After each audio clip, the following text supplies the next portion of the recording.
Hey, good afternoon, lovers. So gorgeous to be with you today on what has been a very snowy morning in Sussex, which I'm not going to lie, has been a little disappointing because I was ready for spring. I've already started hearing the spring birds and getting very excited that, sunshine is coming. Apparently not today. So you have me sat in my lounge in front of, where am I usually when it's shitty weather outside? What am I doing? I'm usually sat in front of my fireplace. So that's what I'm doing today. I'm coming to you from in front of my beautiful fireplace, receiving the warm glow, of that on International Women's Day. So today for me is always going to be about loving myself more. Always. I think International Women's Day has to be an invitation to self-love. And I want to talk today about the word stop and why I believe that is critical to self-love and why that word is critical to manifesting whatever it is that you are desiring right now, whatever that big desire, goal, or dream that you have on your heart. For you to receive that, you have got to implement the word stop. And what that means to you will vary from time to time. What it means to you today might be different to what it means to you next month. I'm going to just give you a few ideas of what stop might mean for you. And I trust completely that you know exactly what it means for you. I just might kind of prod you with a few thoughts and so on to help you out. Now, if you're live, hello, beautiful, right back at you. I don't know who that is. So if you're live, give StreamYard permission to use your name if you'd like to comment. I'd love to know who's watching. If you're on the replay, you know the drill. Just type hashtag replay and then I'll know that you've essentially joined me in my lounge room for the next 20, 30 minutes. Someone is saying stop has become critical for me this week. I would love to hear how and why. I want to know why you've stopped. Why was it critical? Caroline, hi, darling heart. How are you? Good to have you. In fact, before we kick off with today's chat, and by the way, I come I come unprepared, but as I say the word unprepared, it's just not true because what I know will come through today is what I live and breathe all the live long days. So what is meant to come through will come through. What I'm saying is I've not made notes. I haven't got an agenda of specifically what I'm going to include in today's conversation. I just know we're going to talk about stopping. And I know that we're going to go down all sorts of little rabbit holes around that, I'm sure. But before I say what I think or what comes through for me today, I want to know, what does the word stop mean for you? What does it mean for you, the word stop? What does it mean to you right now? Like, what aspect of your life, what aspect of yourself is calling you to stop today? And be really honest. What do you know you have to stop? It is the most self-loving thing you could do for yourself. Might mean saying no to something. Joe, hi, darling. Chemo kicked me hard this time, and I'm usually fighting through it, but this time I will stop and allow. Okay, so you're going to stop fighting. I love that. That's beautiful, Joe. As you know, as always, I'm sending you so much love on this journey that you're on. Stopping and allowing instead of fighting is what you're choosing today. And I really honor you and I hear you in that. Caroline says that the word stop means, wishful thinking. Right, so you're going to stop wishful thinking. Okie dokie. I do hope that you're not stopping giving yourself permission to feel into and vision your desires.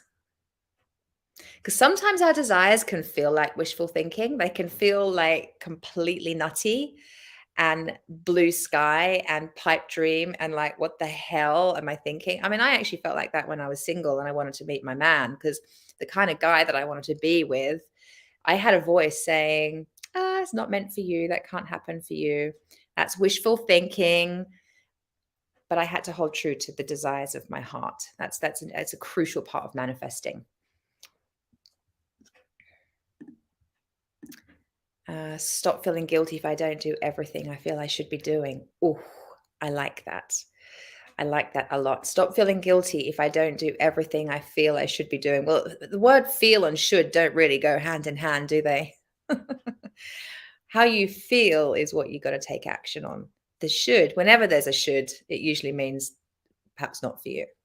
Maybe someone else could do it, or maybe it could be done another time, or maybe you could find a more joyful way of doing it.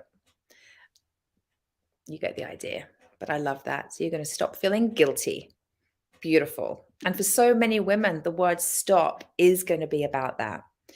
It's going to be about, because guilt is such a thing, isn't it? And self-love invites us to put ourselves first in many cases. And so many women feel so guilty to do that. So yeah, stopping that guilt is key. The guilt, as you've said, Caroline, that comes from not doing all the things, being all the things, ticking everything off the list, getting everything done. It's such ancient patriarchal conditioning for men and women, however you identify. We are very conditioned to get our sense of significance, sense of approval, sense of love, sense of worthiness of being here in the world. We get that from our achievements, from our doing. And then when we don't do the doing, and we choose something else, like maybe just being, resting, sleeping, meditating, walking, whatever it is, the alternative that we feel called to, we feel guilty. It's crazy. So that's a great one, Caroline. Yeah, dropping that, stopping feeling guilty. That's a great choice for International Women's Day. Lisa Marie, hello, my love. I would say it's a command from my parents. That word stop. Yeah, interesting. So what we're trying to do is find because self-love is self-love. I was speaking about this last week. It really holds us accountable, and self-love can sometimes be tough love.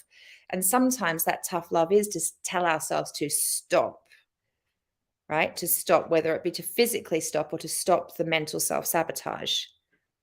Stop thinking those thoughts that are having you feel that way, that anxiety, that panic, that overwhelm, the sadness, the not enoughness. Like, stop that. I'll come back to that in a minute. Let me just finish reading your comment. Today, my stop is literally me. I've been for a swim. I had a busy day yesterday. I want to do my 5,000 steps, but I did 13,000 yesterday. So it will average out over the week. I can rest. Beautiful. So you're choosing to actually physically stop your body today. That's what stop means for you. And I love that. That's beautiful. Let me stop and have a sip of my tea, and then I'll carry on. Whoever else is here live, because there's a few people, and if you're on replay, can you tell me what stop means for you today? What do you know you're being called to? What's your soul whispering to you? What does your soul just want you to stop doing? Can we just fill into that for a second? I mean, can we just stop right now and just feel?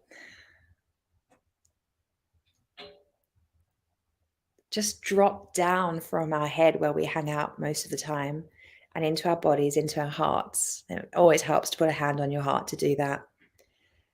And breathe into your heart. Maybe put another hand on your womb and breathe right down into your lower belly. And just allow yourself to stop and be present with you. My God, what a gift. It makes me feel teary. What a gift that you can just stop and be in the presence of you. That awesome, incredible, gorgeous presence that is you. Just be with you for a minute. Just stop and be with you for a minute. Stop and go within and feel how delicious that feels. And if it doesn't feel delicious, if it feels uncomfortable and unnerving and a little bit scary, it's to be practiced. It's very safe for you to put a hand on your heart and go within. And if it doesn't feel safe to start with, there's an invitation there to practice being comfortable in your own skin. Practice that beautiful, delicious relationship with yourself. Give yourself the gift of just being with you, hanging out with you, feeling your feelings. Oh my God, what? Feeling my feelings? I'm usually thinking. Just drop down and feel. Again, not always a comfortable place to be. We're very good at doing and busying ourselves and allowing our brains to be so busy so that we don't have to feel what really needs to be felt. Today on a coaching call, yesterday with a private client coaching call, the conversation of procrastination came up. And why have I procrastinated? Why am I procrastinating? Why have I stopped not doing anything? With a little bit of digging, it was very easy to discover what was really going on for each woman and why they were procrastinating. Procrastinating, another word for stop, interestingly. And it was for one woman, it was she had not been acknowledging the truth of how she feels. The last 3 years with the pandemic had impacted her on so many levels, in so many ways. And she had so much anger, so much sadness around the whole experience. She hadn't let it go yet. She was being held hostage by the last 3 years. And there was so much blocked emotion in her. She was so blocked. Her energy was so blocked. She couldn't move. She'd stagnated. Of course she felt she was procrastinating. She didn't have the energy to do anything, to do all these wonderful things that she wants to do, by the way. They're not horrible, boring things. There's some wonderful, beautiful things she wants to do.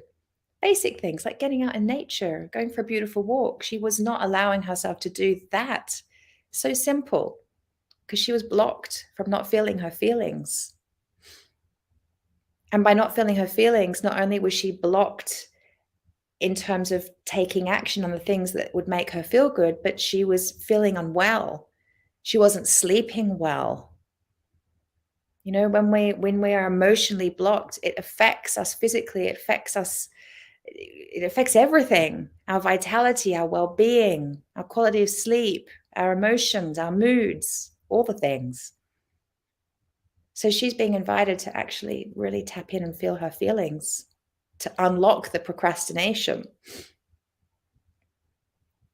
It's such a beautiful gift to stop and just put your hand on your heart. If you were to do it, imagine you did it every couple of hours during the day.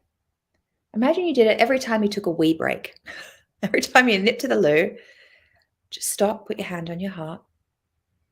Just check in. Feel your feelings. Notice what they are. The more you do that, the less overwhelming it feels. If you're not in the practice of tapping into yourself, it can feel scary and it can feel overwhelming. And so it'll be a slow process of just releasing and letting go whatever has been held there, or what you've not been able to look at for so long.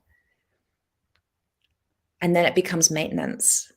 So it might feel like a big hill to climb in the first instance, but it will level off and become like maintenance.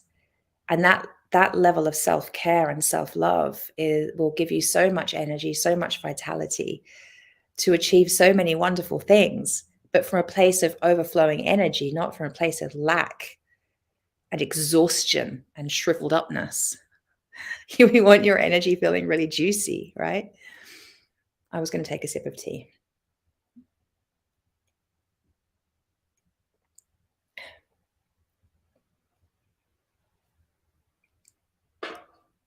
For those of you that actually did just join me and put your hand on your heart and stop, how did that feel for you?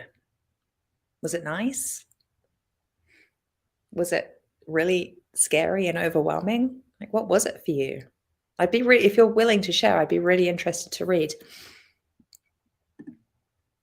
Eva's saying, for me, it's stop worrying about the outcome. Very good. Eva, so good to have you here. Hello, darling. Yeah, stop worrying about the outcome. Beautiful. This is what we do, isn't it? Like the word stop can mean just love yourself enough to not allow your brain to make up stories that hurt you. There's a million possibilities for everything. And we make up stuff that shuts us down, that has us put our desires and goals and dreams on hold, that makes us feel bad. Why do we do that to ourselves? I was on a group coaching call just earlier today with my Love Lounge membership. And this topic came up around, there was a woman I was speaking with, and she was saying how she was talking about aging. Most of the women in my community are over 50. And she was speaking about aging and how, she's not enjoying looking in the mirror at the moment. She's not enjoying like seeing the lines on her face and just the changes, and we all had a bit of a laugh and an honest moment that we all have that experience at times. She's not alone in that. And then it became a conversation about why is she allowing herself to speak to herself in the way that she is, that was having her feel so anxious, because that was the pain point she was coming to the call with. It was just such anxiety that her partner will leave her because she looks old, anxiety that she's aging too fast, anxiety like ... She looks in the mirror, she looks at her face, she sees a line. The brain goes, oh my God, there's a line. Oh my God, I'm getting older. Oh my God, this aging thing's happening quickly. God, I don't like what I'm looking at. Or if I don't like what I'm looking at, maybe my boyfriend doesn't like what he's looking at. And well, my God, if he doesn't like what he's looking at, he's going to leave me. If he leaves me, then I'm on my own again. And my God, if I'm on my own again, I can't face that again. The rabbit hole. It started with one thought. And she knows the rabbit hole. She knows that she takes herself down that line of thinking again and again and again. This is not new information. She does it a lot. She knows it. She's cross with herself for doing it. She knows better. She knows that it makes her feel so anxious, and the anxiety just expands. So she had a couple of invitations today. The first one was to just stop doing that. Now, I know that sounds easy. It's not easy, is it, to stop those habits of thought, those patterns? But she was able to identify it. She could bring it to a call. She knows herself well enough. She is fully aware of what she does. And that awareness is the beginnings of great change.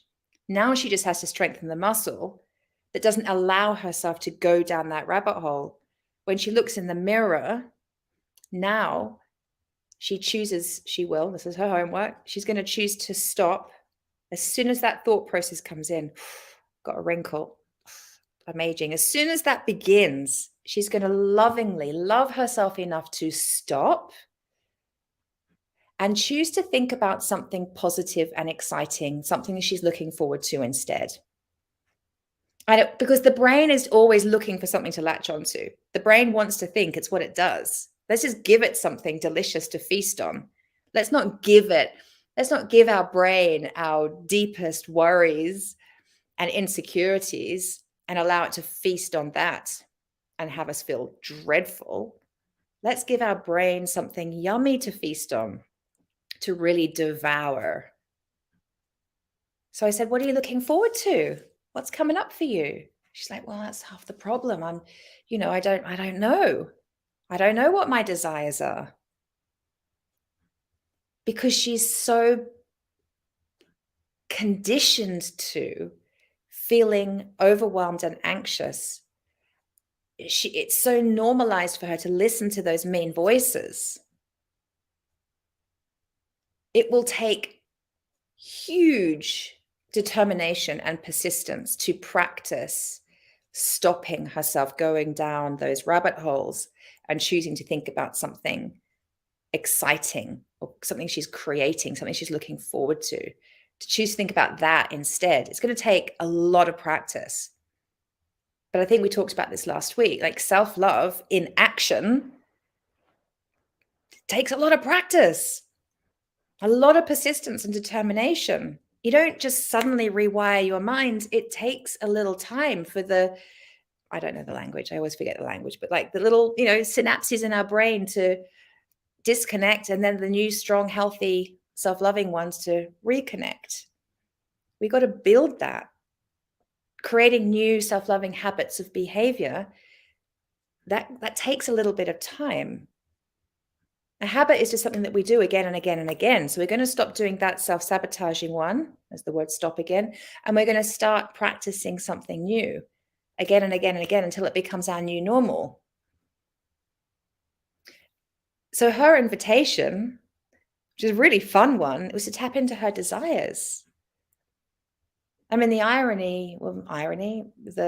difficulty around that for her is, she's exhausted by all the anxiety she's been feeling. It's not an inspiring place to be, to even want to tap into desire. It makes it feel like another thing to have to do. And so her instant response was, I don't really know what I desire. And I said, well, just give me one thing. Tell me one thing that you would love to do or have or create or plan. One thing for your life. She was still a little bit stumped. And then I said, well, maybe it's a trip. She went, yes, it's a trip. And she knew exactly the trip that she wanted to plan. Exactly. She knew it. It was right there. And so that's her first thing. And others. Her work now is to tap into desire, which is the home of the feminine. When we're tapped into desire, we're engaging our feminine energy.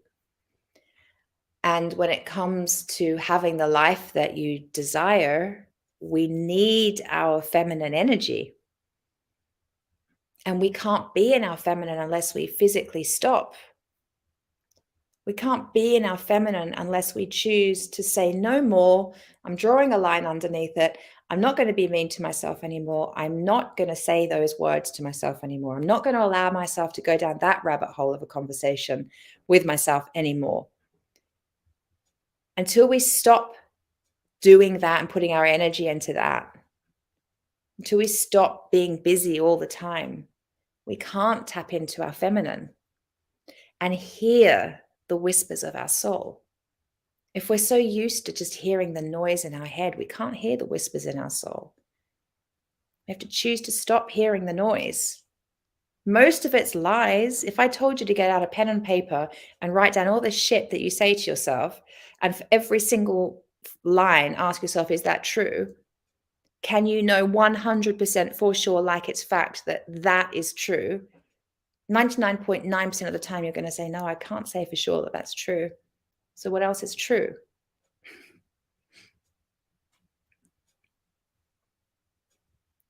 But here we go. Look, someone's just said, I need to stop my harsh judgment of myself. Yes, exactly. Amen to that. No, she's not alone. I know, Evie, you're talking about like judging our appearance, right? As we age. It was interesting, actually, because the other thing she said was, I feel like I'm really picking on her, and I'm not, because it was a beautiful conversation and I love her dearly.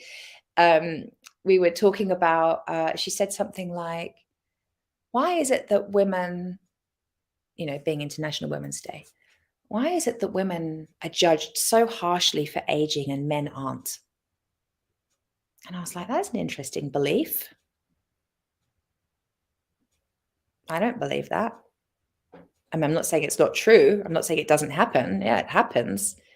But the way she said it was like, that's the fact. That's the truth. Women are judged more harshly for aging than men. Some people probably do.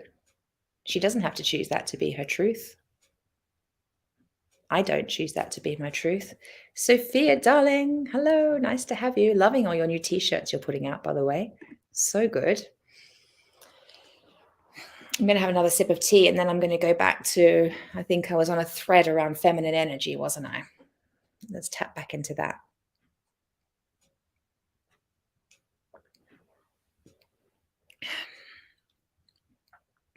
Because our feminine invites us to stop, doesn't she? Our feminine energy, however you identify, your feminine energy invites you to stop, because it's in that space of stopping that we can receive our desires. Oh, Claire. Hello, darling. Good to have you, sweetheart. It's been ages. We need to catch up before I move to America. 4 months. I'll be gone.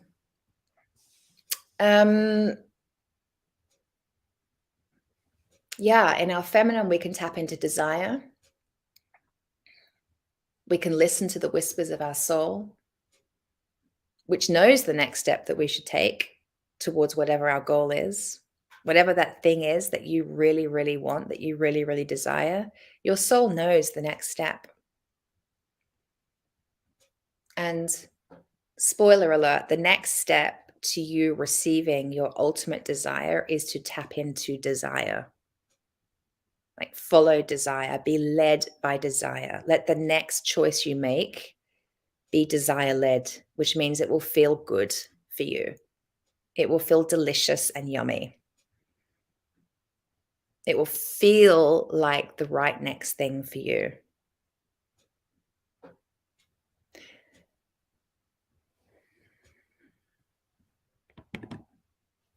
Eva's saying, yes, looking at the men my age and a couple years older, I can tell her for sure. That's not true.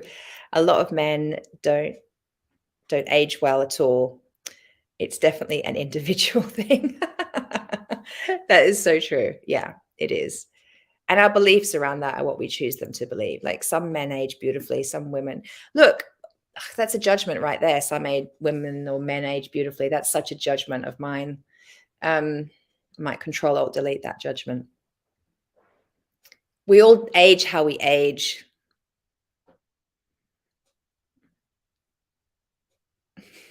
I'm not going to say anything more on it before I get myself into trouble. Thanks, Sophia. Yeah, we're off to America. It's happening. I've started packing. Let me go back into this feminine energy piece. Because if we don't learn to stop, which is what our feminine is inviting us to, we are not creating space to receive these big, juicy, delicious desires that we have. We have to create space for them. If we are only in our masculine getting things done, which is fab, like, it's awesome to get things done. I'm getting tons done at the moment. The irony is, right now, I've stopped. In so many ways have I stopped.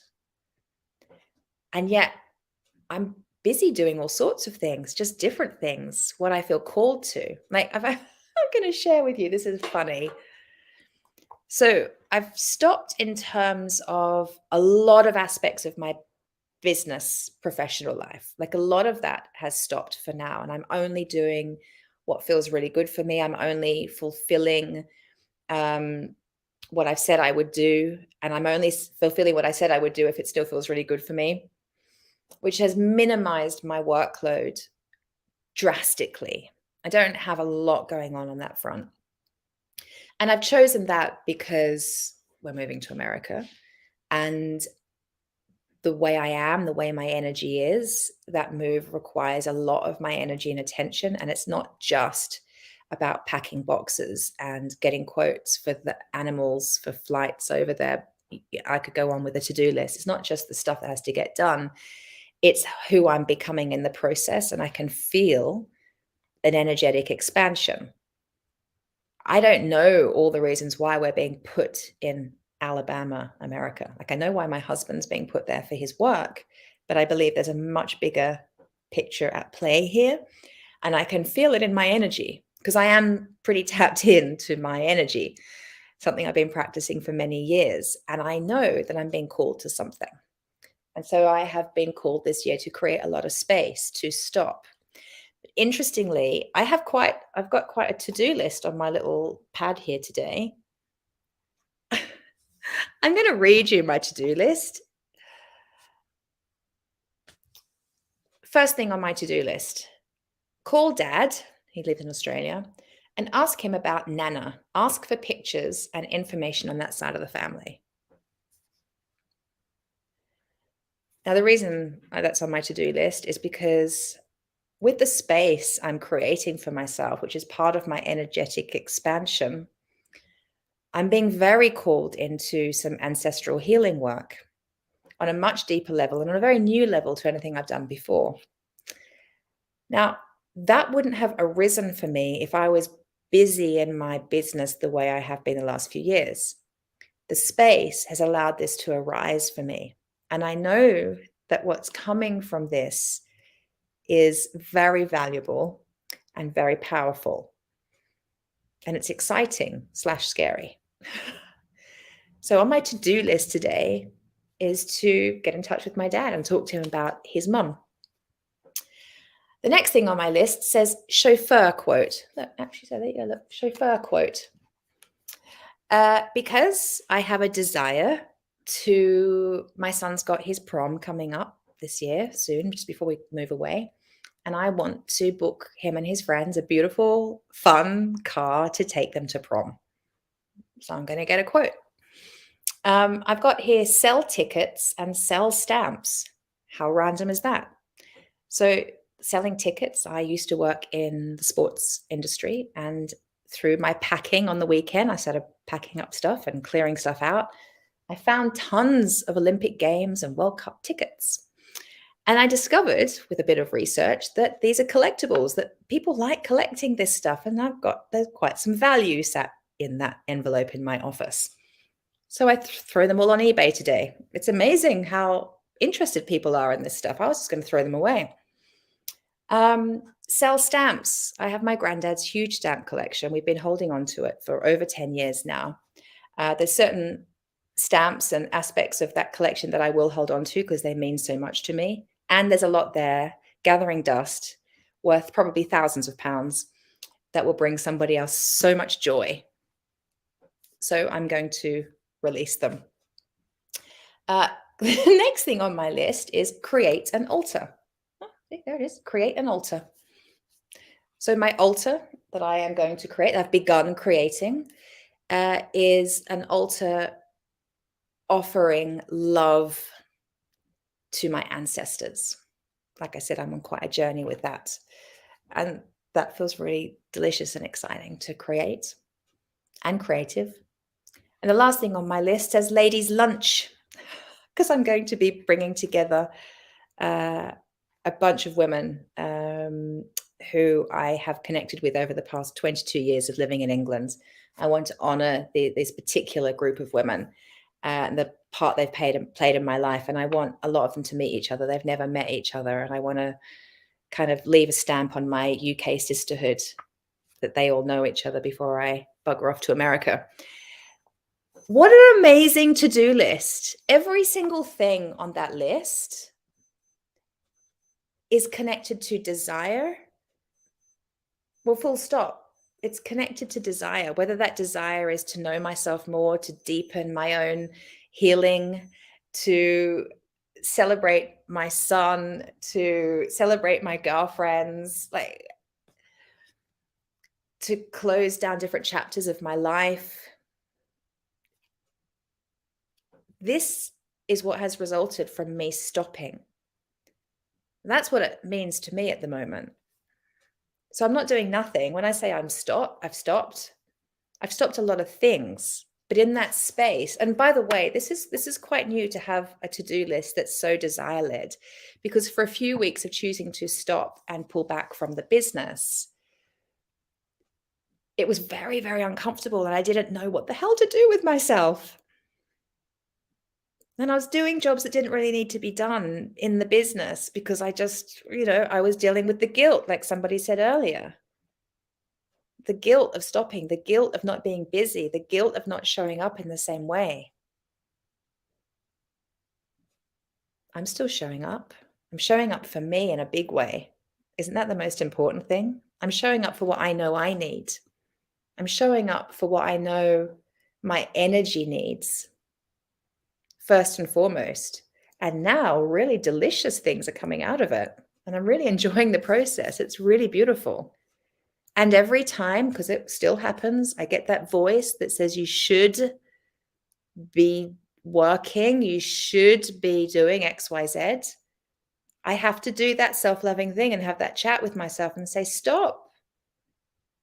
What are we focusing on instead? What's this about for you, this stopping period? What's it about for you? It's about creating. It's about tapping into desire. It's about really deeply knowing myself even more. Something beautiful is being birthed in this space of stopping. This space created for new, exciting things to come in. I've already shared, I've had a trip to Australia because I stopped. That space wouldn't have been there if I hadn't have. Our desires first of all, don't get any airplay, and then they don't get realized if we don't tap into our feminine energy. And the first rule of tapping into our feminine is allowing ourselves to be, to create space.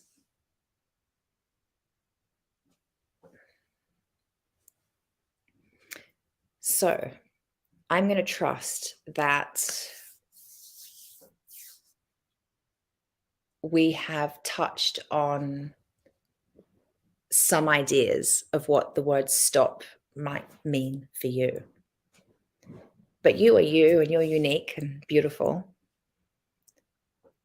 So please, if you don't already know what the word stop means for you today, just take a moment, tap in, ask your higher self,